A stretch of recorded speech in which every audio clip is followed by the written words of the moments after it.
কাইনমাষ্টাৰ পোৱা ইফেক্টবোৰ আপোনালোকে কিদৰে ডাউনলোড কৰিব পাৰিব চ' বহুতৰ কমেণ্ট আহে তেওঁলোকে ইফেক্টবোৰ ডাউনলোড কৰিব নাজানে তেওঁলোকে কয় যে আপুনি কেনেদৰে ইফেক্টবোৰ ডাউনলোড কৰিছে আমাকো ক'ব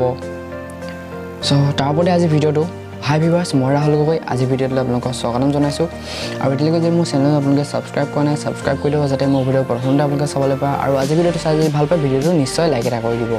এতিয়া ব'লকচোন আমি মোবাইলৰ স্ক্ৰীণলৈ যাওঁ যাতে মই আপোনালোকক কথাবোৰ ভালদৰে বুজাব পাৰোঁ দেখাব পাৰোঁ আহকচোন প্ৰথমতে আপোনালোকে কাইনমাষ্টাৰ এপটো অ'পেন কৰি ল'ব তাৰপিছত ছেটিংটো ক্লিক কৰি দিব এইখিনি আপোনালোকক মই কথা এটা কৈ দিওঁ আপোনালোকে যেতিয়া যিবোৰ ছেটিং কৰিব তাৰ আগত আপোনালোকৰ ইণ্টাৰনেটটো অন থকা অতি প্ৰয়োজনীয় চ' আপোনালোকে ইণ্টাৰনেটটো অন ৰাখিব তাৰপিছত আপোনালোকৰ ডিভাইচ কেপেবিলিটি বুলি অপশ্যন আহিব সেইটো ক্লিক কৰি দিব আপোনালোকে দেখিব তিনিটা ডট সেই তিনিটা ডটটো ক্লিক কৰি দিব আপোনালোকৰ কাইনমাষ্টাৰটো ৰান এনালাইচিছ কৰি ল'ব তাৰপিছত বেক কৰি দিব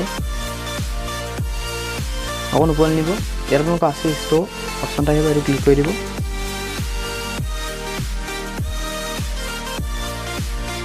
ইয়াৰ পৰা আপোনালোকে সকলো ধৰণৰ ইফেক্ট ট্ৰানজেকশ্যন ডাউনলোড কৰিব পাৰিব দেখিছে সকলো ধৰণৰ ইফেক্ট আছে ট্ৰানজেকশ্যন